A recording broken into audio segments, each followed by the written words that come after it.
The telegram arrived on a Tuesday morning in December 1883, informing Natalie Richardson that her aunt had passed away and left her a cabin in the mountains outside Montana City, Montana Territory. And that was the moment everything changed. Natalie stood in the cramped telegraph office in St. Louis, Missouri, reading the words over and over until they blurred. Her Aunt Margaret, whom she had only met twice as a child, had somehow remembered her in death. The inheritance was unexpected, arriving at a time when Natalie's life had become unbearably small. At 24 years old, she had spent the last 6 years working as a seamstress in a cramped boarding house, watching her youth slip away with every stitch. Her parents had died from cholera when she was 18, leaving her alone in a city that grew colder every year. The decision to travel west came swiftly. There was nothing holding her in St. Louis except memories and threadbare dresses. By the following week, Natalie had sold what few possessions she owned, purchased a train ticket, and prepared herself for a journey into the unknown. The other seamstresses thought her mad. Winter was coming hard, and Montana Territory was wild, untamed country. But Natalie felt something stirring in her chest that she had not felt in years. Hope. The train journey took 4 days, and with each passing mile, the landscape transformed. The familiar buildings and crowded streets gave way to endless plains, then rolling hills, and finally the sharp peaks of mountains that seemed to touch the sky. Natalie pressed her face against the cold window, watching her breath fog the glass. She had never seen anything so vast, so beautiful, so terrifying. Montana City was smaller than she had imagined, a collection of wooden buildings clustered along a main street that turned to mud when the snow melted. The train station was little more than a platform with a small shelter. When Natalie stepped off the train, the cold hit her like a physical blow. It was nothing like the winters in St. Louis. This cold was sharp and clean, cutting through her wool coat as if it were made of paper. A man in a heavy fur coat approached her, his breath coming in white puffs. "You Miss Richardson?" "Yes," Natalie said, her teeth already chattering. "Name's George Sullivan. I was your aunt's lawyer. Got a wagon to take you up to the cabin." He looked her up and down with obvious skepticism. "You sure about this, miss? That cabin's 10 miles up in the mountains." "Snow's coming heavy this year. Might not make it back down until spring." Natalie lifted her chin. "I am sure." The wagon ride was brutal. The road, such as it was, wound up through pine forests heavy with snow. George Sullivan did not speak much, only occasionally pointing out landmarks. A frozen creek, an abandoned mine, a place where a bear had been spotted last summer. The higher they climbed, the deeper the snow became. By the time they reached the cabin, the sun was setting, painting the snow in shades of pink and gold. The cabin was small but sturdy, built from thick logs chinked with mud and moss. Smoke curled from the chimney. Natalie looked at George in surprise. "Had my boy come up yesterday to get the fire going and stock some supplies," George explained. "Your aunt left money for that. Figure you would need a warm place to arrive to." He helped her down from the wagon and carried her trunk to the door. "There's firewood stacked around back, enough to last a few months if you are careful. Food in the cupboards. A well that has not frozen yet, though it will soon. You will need to melt snow for water come January." He handed her a key, though the door was unlocked. "Town's 10 miles that way, but like I said, once the heavy snows come, you will not be able to make the trip. Most folks up in these mountains hunker down for winter. There's a few trappers and such scattered about. If you get desperate, fire 3 shots from that rifle inside. Someone might hear." He paused. "You know how to shoot?" "No," Natalie admitted. George sighed heavily. "Well, I hope you do not need to learn. Good luck, Miss Richardson. I will check on you come spring, if not before." With that, he climbed back onto his wagon and disappeared down the mountain, leaving Natalie alone. She stood in the doorway for a long moment, watching the wagon's lights fade into the darkness. The forest was silent except for the whisper of wind through the pines. Above, stars were beginning to emerge, more stars than she had ever seen in her life. The loneliness hit her then, a wave so powerful she had to grip the doorframe to steady herself. What had she done? She was alone on a mountain with winter coming and no idea how to survive, but she was also free. For the first time in 6 years, she was completely, utterly free. Natalie stepped inside and closed the door against the cold.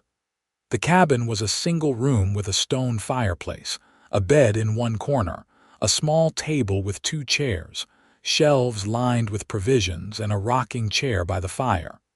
It was simple and clean. Someone, probably George's son, had laid fresh wood by the hearth. Natalie fed the fire until it blazed hot and bright, then examined her new home by firelight. The first week passed in a blur of learning. Natalie had to figure out how to keep the fire going through the night, how to cook over an open flame, how to dress warmly enough to venture outside for firewood. She found her aunt's old clothes in a trunk and wore them in layers: wool stockings, flannel petticoats, heavy skirts, and thick sweaters. She looked nothing like the prim seamstress from St. Louis, but she was warm. The loneliness was harder to manage than the cold. Natalie talked to herself, sang old songs, read the 3 books she found on the shelf over and over. She watched the snow fall, great white curtains of it that transformed the world into something magical and strange. At night, she lay in bed listening to the wind howl and the logs settle in the fire, wondering if she had made a terrible mistake. It was on the 10th day, during a brief break in the snowfall, that Natalie heard the horse. She was inside, mending a tear in her skirt, when the sound of hoofbeats crunching through snow made her freeze. Her heart began to pound. George had said there were trappers in these mountains, but he had not mentioned any would come this way. She stood slowly and moved to the window, pulling back the curtain just enough to peek outside. A man on horseback was approaching the cabin. He was tall and broad-shouldered, wearing a heavy coat and a wide-brimmed hat dusted with snow. A rifle was strapped to his saddle. Natalie's mouth went dry. She had no weapon, no way to defend herself. The man dismounted and tied his horse to the post outside, then walked toward the door. His knock was firm but not aggressive. "Hello, anyone home?" Natalie's voice came out weaker than she intended. "Who is there?" "Name's Pierce Patterson. I am your neighbor, sort of. Live about 3 miles east. George Sullivan mentioned someone new was up here. Wanted to check you were still alive." Slowly, Natalie opened the door. The man standing on her small porch was younger than she had expected, perhaps in his late 20s. He had dark hair that curled slightly beneath his hat, a strong jaw shadowed with stubble, and eyes the color of honey. Those eyes were kind, she noticed, creased at the corners from squinting into the sun. He pulled off his hat and offered a slight smile. "Miss Richardson." "Yes," Natalie said, still wary. "Pleasure to meet you. I know this is unexpected, but I wanted to introduce myself and make sure you have what you need. Winter up here can be harsh for folks not used to it." His voice was deep and warm, with a slight drawl that suggested he was from somewhere south. Natalie hesitated, then stepped back. "Would you like to come in? It is too cold to talk outside. Appreciate that." Pierce stepped inside and closed the door carefully behind him. He looked around the cabin with an appraising eye. "Fire's good. You have plenty of wood." "I think so. There is a large stack behind the cabin. That will last until February, maybe March if you are careful. I can bring more when the weather clears." He turned to look at her directly. You planning to stay up here all winter? I do not have much choice. This is my home now. Something flickered in Pierce's expression, respect perhaps. Fair enough, I admire that. Most city folks would have turned tail and run by now. He walked to the table and began unpacking a sack Natalie had not noticed he was carrying. Brought you some things. Dried venison, coffee, sugar, and a few other supplies. Also brought this. He pulled out a small pistol. Natalie took a step back. Pierce noticed her reaction and held up his free hand. Easy. It is for protection. There are wolves up here, sometimes bears if they wake from hibernation. Mountain lions, too. You need to be able to defend yourself. He set the pistol on the table gently. I will teach you how to use it if you want. I do not know, Natalie said quietly. Think about it. I will be back in a few days, weather permitting. In the meantime, you need anything at all, my place is 3 miles due east. Follow the creek bed. You will see the smoke from my chimney. Why are you being so kind? The question came out before Natalie could stop it. Pierce smiled then, a genuine smile that transformed his face. Because that is what neighbors do up here. We look out for each other.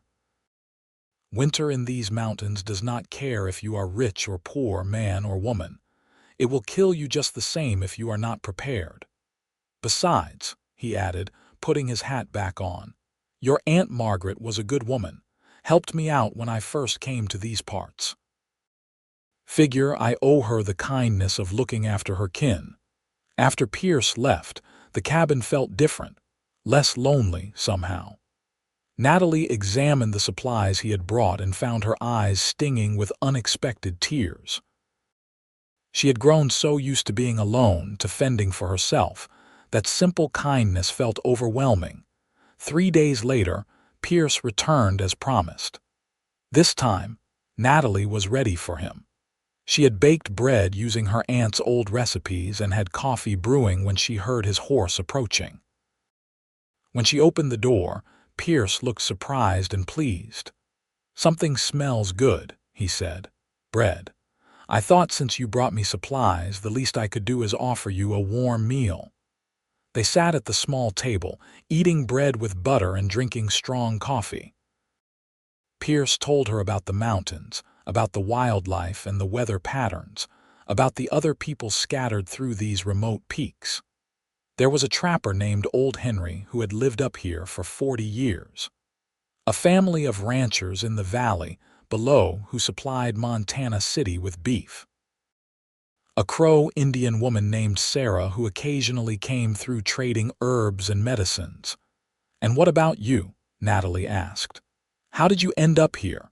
Pierce was quiet for a moment, his fingers wrapped around his coffee cup. I came west after the war. Fought for the Union. Saw things I would rather forget. Tried going back home to Tennessee, but it did not feel like home anymore. So I drifted. Worked cattle drives, did some mining, tried my hand at various things. Found this place about 5 years ago and decided to stay. I trap mostly, sell furs in town. It is a simple life, but it is mine. You get lonely, sometimes, he admitted. But lonely is better than being around people and still feeling alone. You know what I mean, Natalie nodded slowly. She knew exactly what he meant. As the days passed, Pierce's visits became regular. He came every few days, always with some excuse, bringing supplies, checking on her firewood, teaching her how to use the pistol. That last lesson happened on a clear, cold morning when the sun made the snow sparkle like diamonds. Hold it steady, Pierce said, standing behind her, his hands guiding her arms. Breathe in, and when you breathe out, squeeze the trigger. Do not pull, squeeze. Natalie did as instructed. The gun fired with a sharp crack that echoed through the mountains. A tin can Pierce had set on a log flew backward. You hit it, Pierce laughed, a sound so full of joy it made Natalie laugh too. I cannot believe I actually hit it. You are a natural. Try again. They spent the morning practicing until Natalie could hit the target more often than not. When they went back inside to warm up, Pierce made coffee while Natalie cut slices from a dried apple cake she had made. "You are really settling in here," Pierce observed. "I suppose I am. It is strange. I thought I would hate the isolation, but I find I rather like it. The quiet, the peace. Knowing exactly what each day will bring. Winter has a way of simplifying things," Pierce said. He looked at her across the table, and something in his gaze made Natalie's heart skip. "I am glad you stayed. These mountains are less lonely with you in them." The words hung in the air between them. Natalie felt heat rise in her cheeks that had nothing to do with the fire. "I am glad I stayed too." Christmas approached, though Natalie had almost lost track of the days. It was Pierce who mentioned it, arriving one afternoon with a small pine tree tied to his saddle. "Thought you might want this," he said, carrying it inside. "Nobody should spend Christmas without a tree." They set it up in the corner and decorated it with strings of popcorn and dried berries. Pierce produced a bottle of whiskey from his coat. "Saved this for a special occasion." They drank the whiskey mixed with hot water and honey, sitting by the fire as snow fell softly outside. The cabin glowed with warmth and light. Natalie felt something unfurling in her chest, something she had kept locked away for so long she had almost forgotten it existed. "Tell me about your life before," Pierce said quietly. "In St. Louis." So Natalie told him, about her parents' death, about the boarding house and the endless sewing, about the gray sameness of her days, about feeling invisible like she was slowly disappearing. Pierce listened without interrupting, his eyes reflecting the firelight. "I understand that feeling," he said when she finished. "After the war, I felt like a ghost, like the real me had died somewhere in Virginia and what came back was just a shadow. It took years to feel real again." "What changed?" "I stopped trying to be who I was before and accepted who I had become, found peace in the quiet instead of running from it." He paused, then reached out and took her hand. His palm was warm and calloused. "Coming here, finding a place that did not have any memories that helped. And now meeting you that helps too." Natalie's breath caught. "Pierce." "I know it is too soon," he said quickly. "I know we have only known each other a few weeks, but I have to be honest.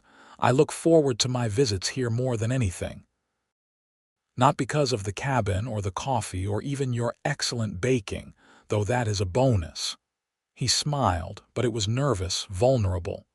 "It is you, Natalie. Being with you makes me remember what it is like to be happy." She did not let herself think, did not let herself doubt. Natalie leaned forward and kissed him. It was brief and soft, but it carried all the words she could not yet say. When she pulled back, Pierce was looking at her with wonder.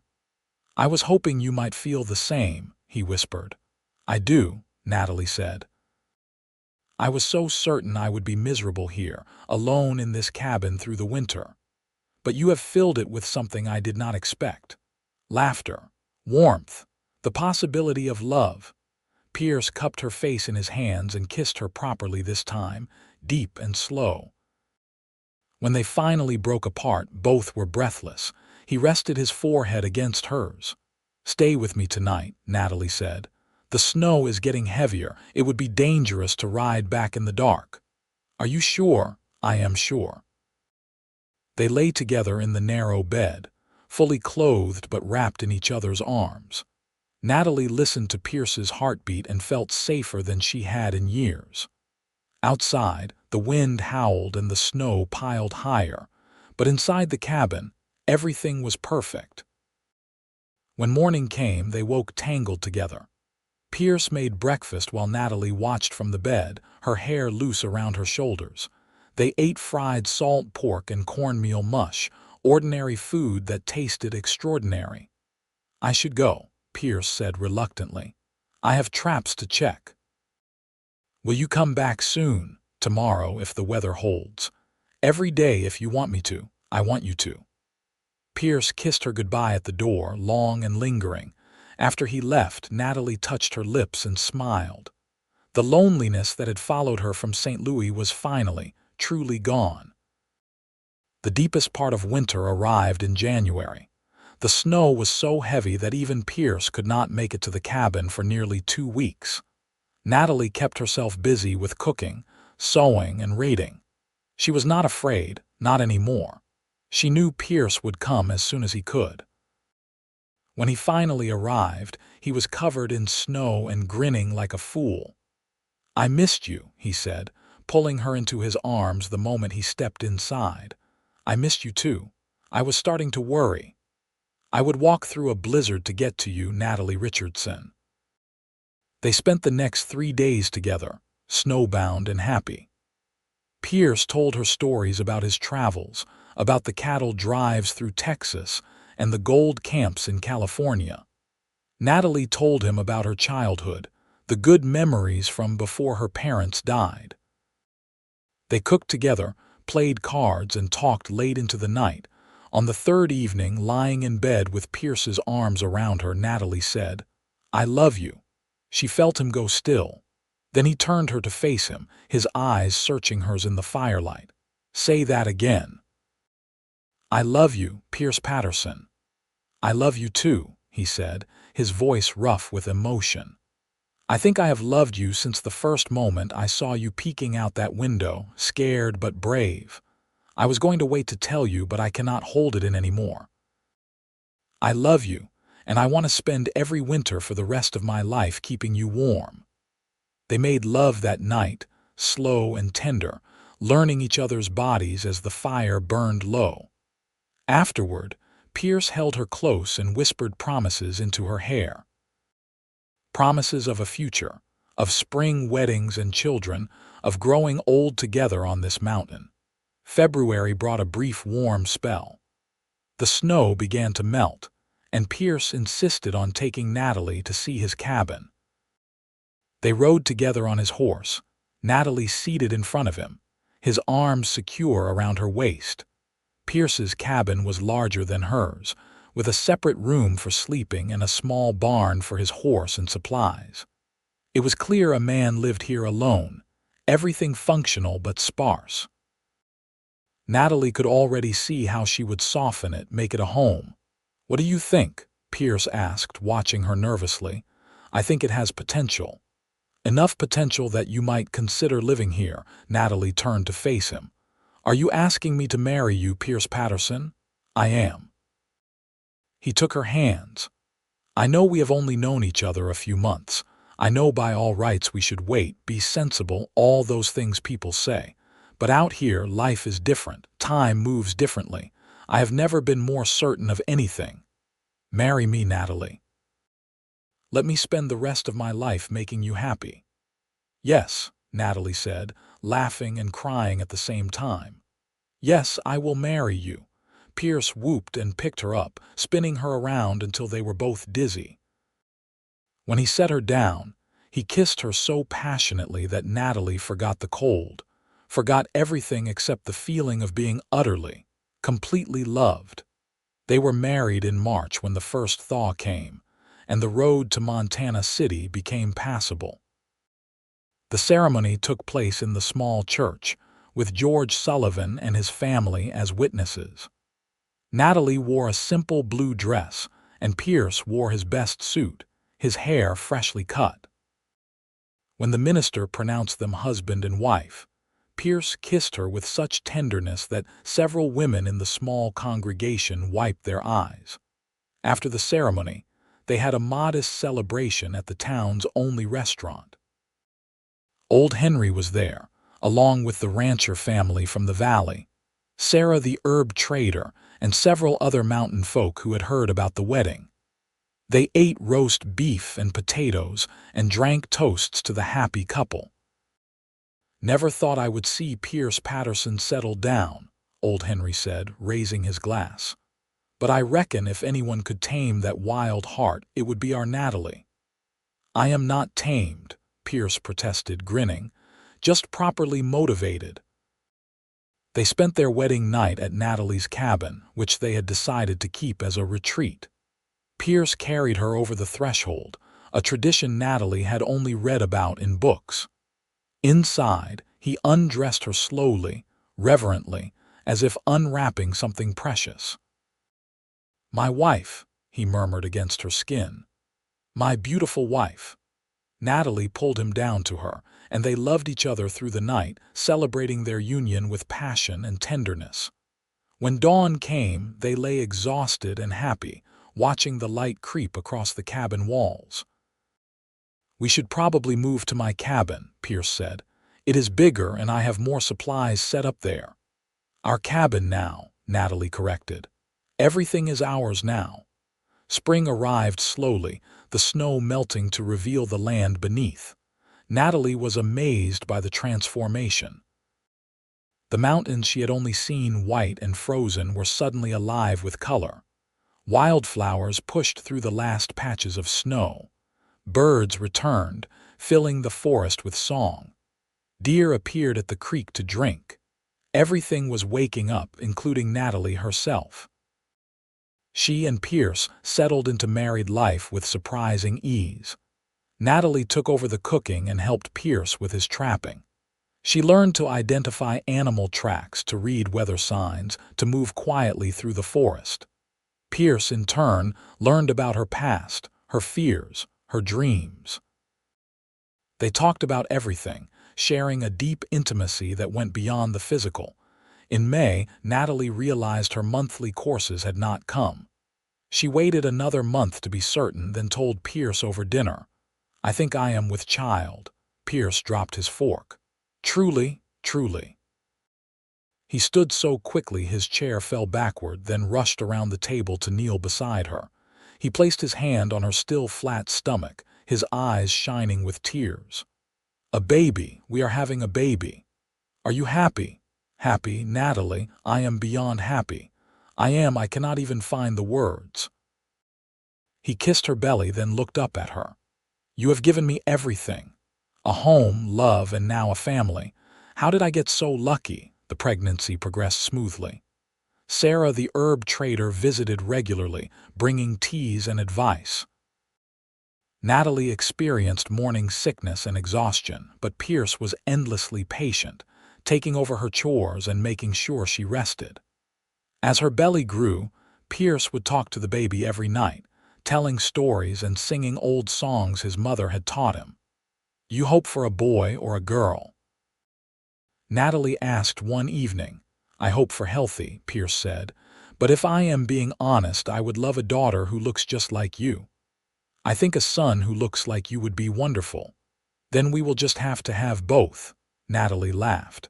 "Let us get through one first."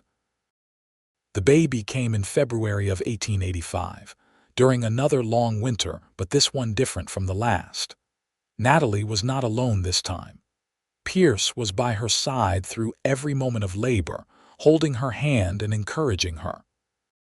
Sarah helped deliver the baby, a healthy boy with dark hair and strong lungs. "A son," Pierce said, his voice choked with emotion as he held the tiny bundle. "We have a son." They named him James after Natalie's father. Little James was a good baby, nursing well and sleeping in long stretches. Pierce was a natural father, changing diapers without complaint and walking the floor with James when he was fussy.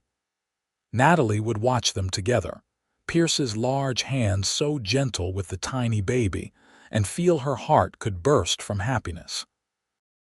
"I never imagined this," she told Pierce one night when James was a few months old. "When I got that telegram about the cabin, I thought I was heading into isolation. I thought I would spend my life alone. Instead, you found me. Instead, I found everything."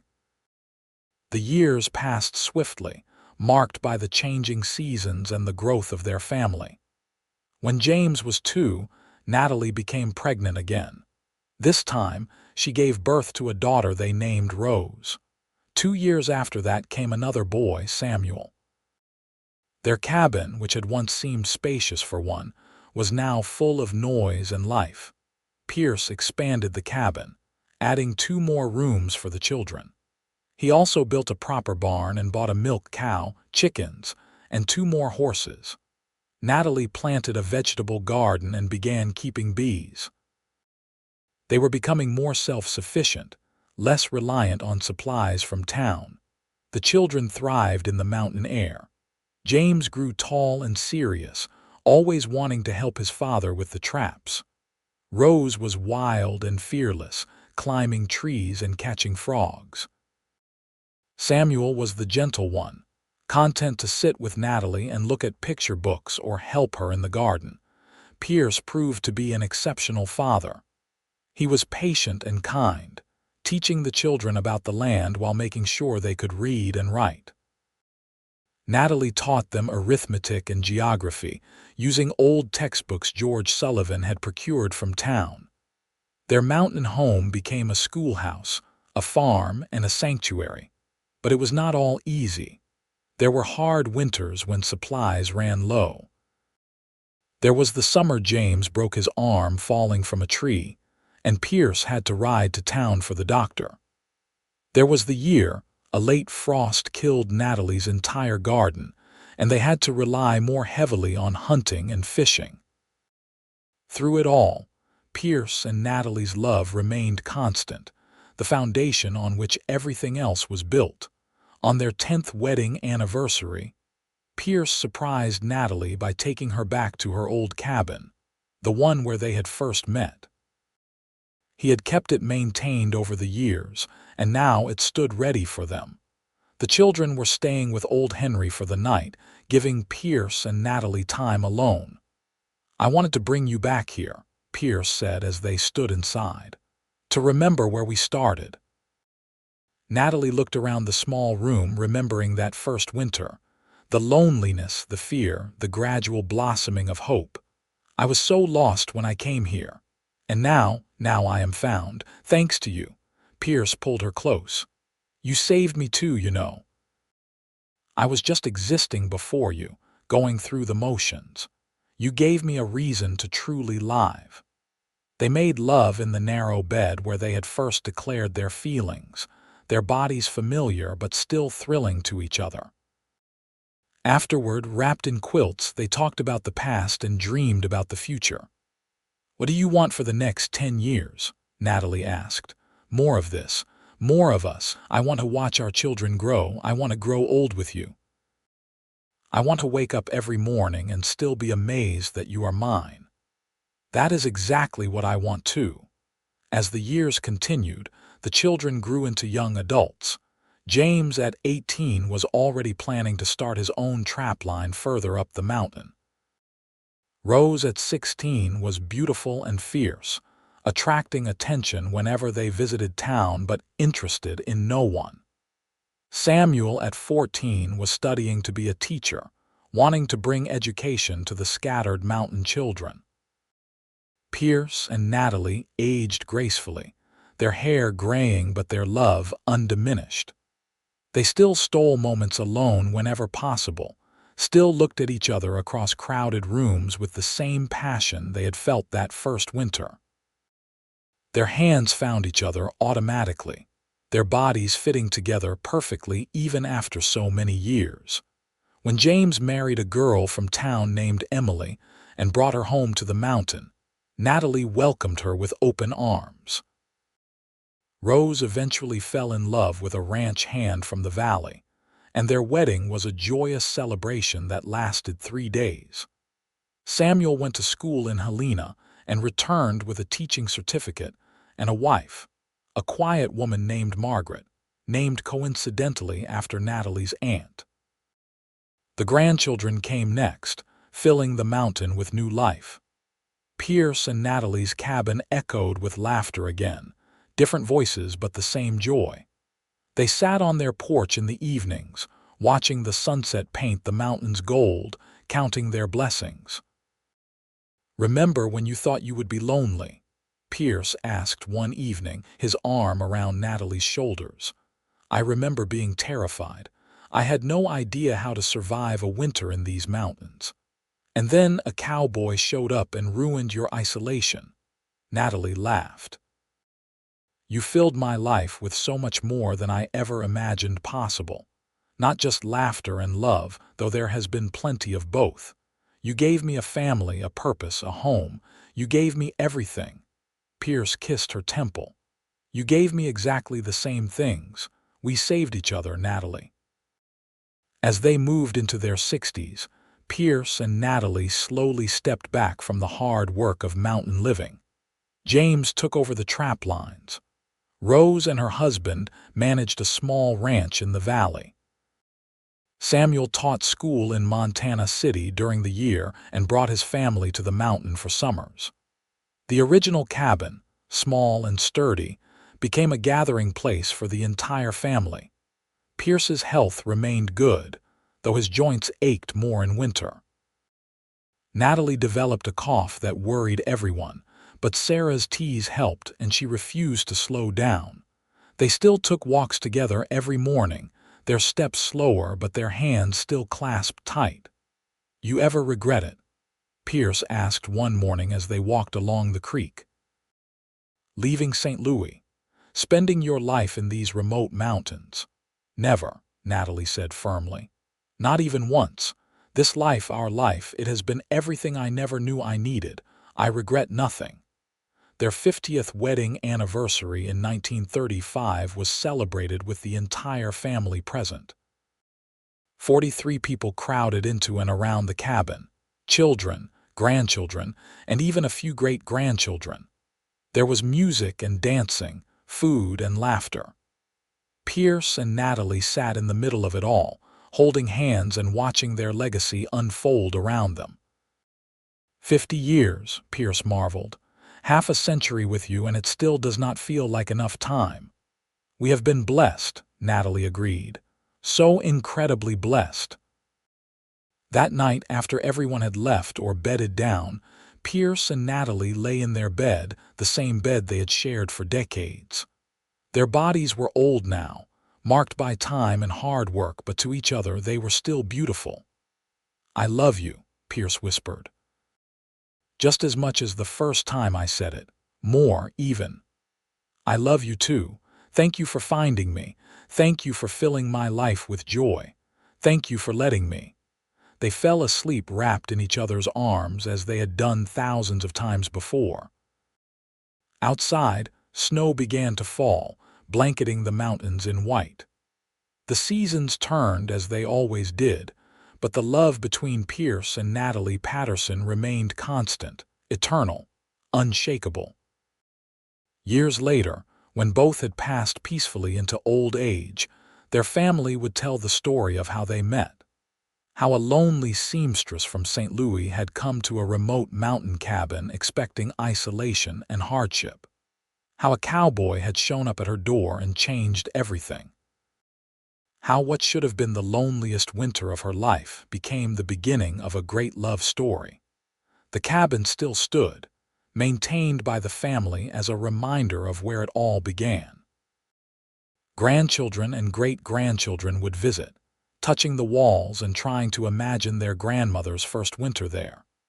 They would hear the stories about Pierce teaching Natalie to shoot, about Christmas trees decorated with popcorn, about love blooming in the depths of winter. But the real legacy was not the cabin or even the stories. It was the family itself, all those lives touched by the love between Pierce and Natalie. It was the example they set of devotion and partnership, of building a life together through hardship and joy.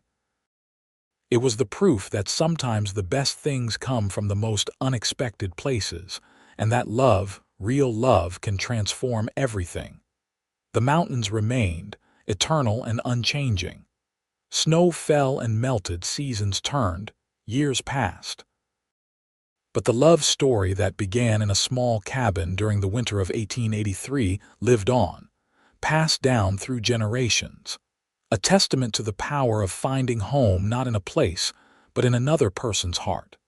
Natalie had thought she would be lonely in the snowy cabin. Instead, she found laughter, love, family, and a lifetime of happiness.